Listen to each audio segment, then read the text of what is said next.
Good morning. Morning. I'm Hamilton. And I'm Andrew.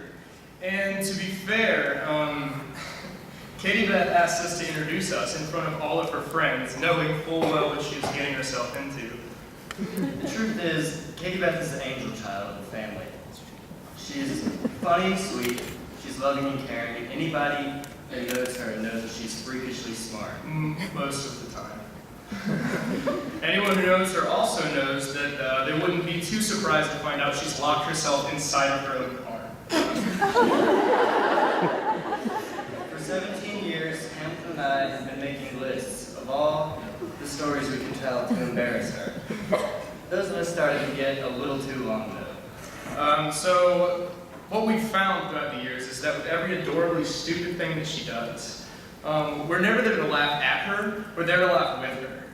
We're happy to let her be around us, to follow us around as one of the brothers, and have burping contests rather than beauty pageants. And even though you come into my room and broken down crying because of this or that, or because you ran into me in the car on the way back from school because of things that just aren't going right, we can always count on you to be the most cheerful and most uplifting one in the room. even if that means that you're reciting the entire Glee discography when we are really just trying to have nothing to do with it. Because when it comes down to it, there's not a second of the day you're not singing. And I know that you've gotten mad at me when you hear about me mean mugging some of your guy friends at school. And you know that I'm only kind of halfway kidding when I'm cleaning guns when boys come over. It's just that we love you. And we have to be there for you, just like you've always been there for us. And when it comes down to it, we'll be the first to clap at your curtain calls. We're the first to jump in your corner when people get catty. And we will be the first to laugh at you when you do something stupid. So before we break into that long list of Katy Beth stories, Even though we would love to break into that list, let us first introduce, for your listening pleasure, and for the brightening of your entire week, our baby sister, Katy Beth Barber.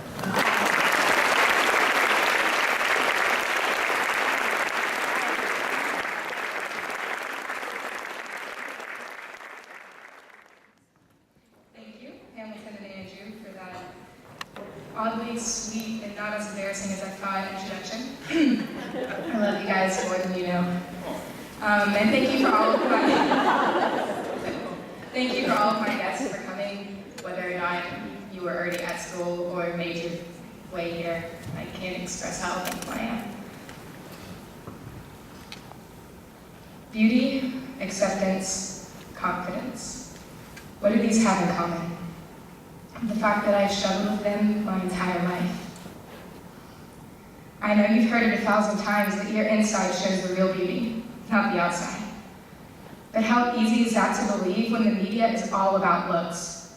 Which celebrity has gained how much weight? What that ideal body is? What is considered healthy? The latest diet that will make you lose 5 pounds in 2 weeks. We see these things everywhere we go. Magazines, headlines, websites, Facebook ads. So how is it that we, who are made in the image of God, are supposed to believe that inner beauty matters more than outer? When I was a kid, I was made fun of. I heard things like, "You're fat, you're ugly, you'll never get a boyfriend." I'll never forget in 1st grade, I had this favorite pink jacket with fur in the hood that I would wear in the winter. Then one day, one of the boys in my grade said, "You don't need that Eskimo jacket. You've got enough fat to keep you warm." Needless to say, I never wore that jacket again. I didn't tell my mom why all of a sudden I hated it. I never told my parents I was made fun of. I kept it bottled up inside, beginning a journey down a dark road that led me to a place I never thought I'd be. Middle school had different troubles. Though I wasn't made fun of anymore, I didn't feel like I could be myself. I thought that being me wasn't good enough, that I had to have a little part of me in every other group. This is when my masks first started appearing. I would put one on for my family and one for school, trying to get attention in any way possible. The more concrete I was at switching masks, the more friends I made and the more accepted I started to feel. Then as high school started, I was a master at switching masks.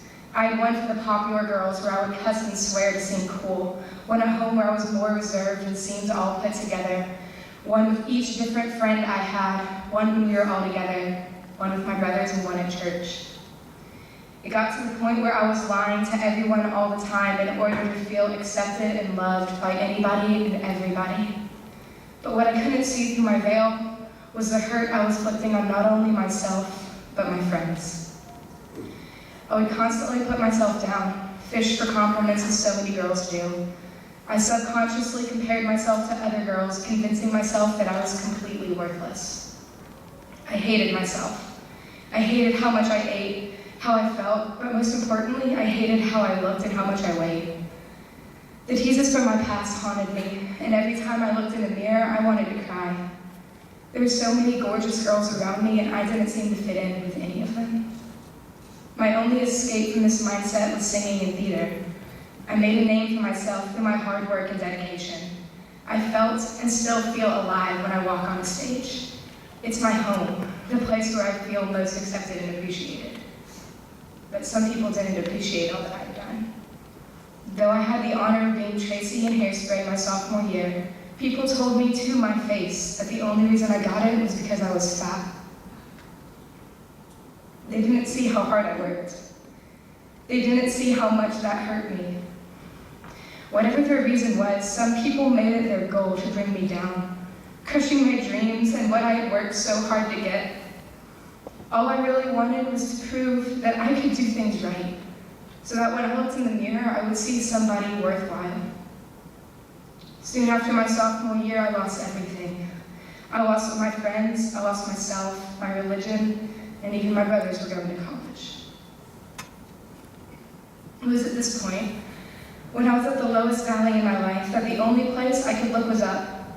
I realized that there was no way I could be truly happy until I was happy with who I was. Instead of depending on other people's thoughts of me, I looked inside and to God. After 17 years of searching, I finally found my rock, my happiness. I learned that I can't please everybody because not everybody is worth pleasing. I became so tired of pretending to be someone that I wasn't, and was so emotionally exhausted that I couldn't deal with it anymore. And I realized that even though I may not know exactly who I am, that it is okay to be me. Jeremiah 29:11 says, "For I know the plans I have for you, declares the Lord, plans to prosper and not to harm you, plans to give you hope and a future."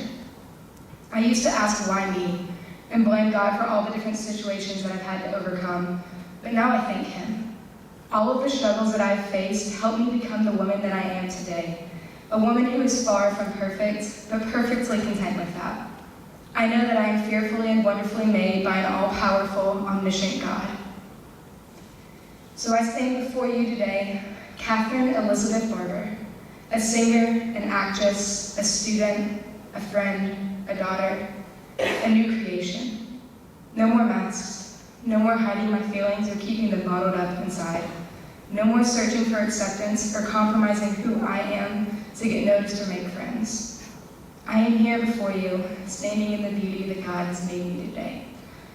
Beautiful, accepted, and confident. Thank you.